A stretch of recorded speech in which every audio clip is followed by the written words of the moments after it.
धनवान लोग किसी पे विश्वास नहीं करते, स्त्री पे, अपनी पत्नी पे विश्वास नहीं करते हैं, अपने पुत्र पर विश्वास नहीं करते। उनको पता है कि मरने के बाद यही बारिश है, बल्दियत इसी की है, सब कुछ मिलेगा इसी को, लेकिन जीत मरते मर जाएं उस पर भरोसा नहीं करते हैं। अब कई बार तो लोभी के प्रिय दाम वो यहां तक कह देते हैं भले ही बेटा एक ही है पर हमें बेटा प्यारा नहीं है, धन प्यारा है।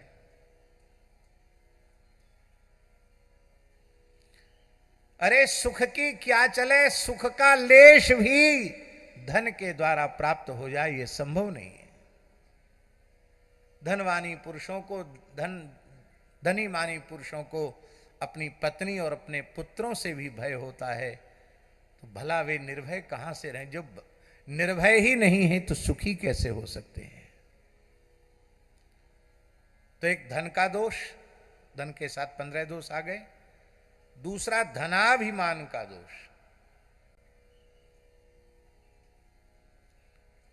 खूब विनम्रता दिखाएंगे और उनके स्वाभिमान को चोट पहुंच जाए तो कहे क्या समझ रखा है तुमने हमको, तुम्हारे जैसे 72 को हम खरीद लेते हैं, खड़े खड़े खरीद लेंगे तुमको, क्या समझ रखा है हमको।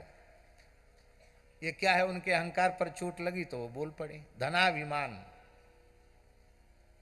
और एक धन की तृष्णा, जिमे प्रति लाभ लोभ अधिकाई, जितना मिलेगा उतनी तृष्णा और बढ़ेगी।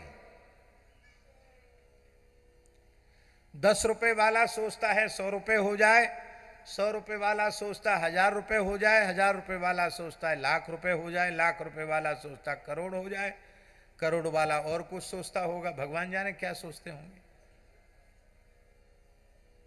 सब सोच ही सोच रहे हैं।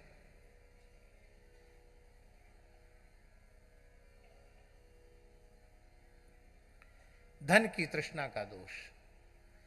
तृष्णा न जीर्णा भयमे व जीर्णा, तृष्णा बूढ़ी हुई नहीं, तृष्णा जवान होती चली गई और शरीर बूढ़ा होता चला गया। अब महाराज जी जो धनहीन व्यक्ति है उसमें दो दोष नहीं है, धन तो है ही नहीं तो धन का दोष कहां से आया, और जब धन ही नहीं है तो धनाभिमान कहां से आया।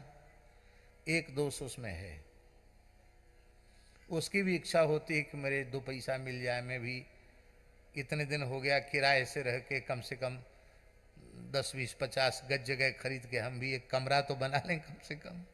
उसका भी मन होता है कि नहीं होता?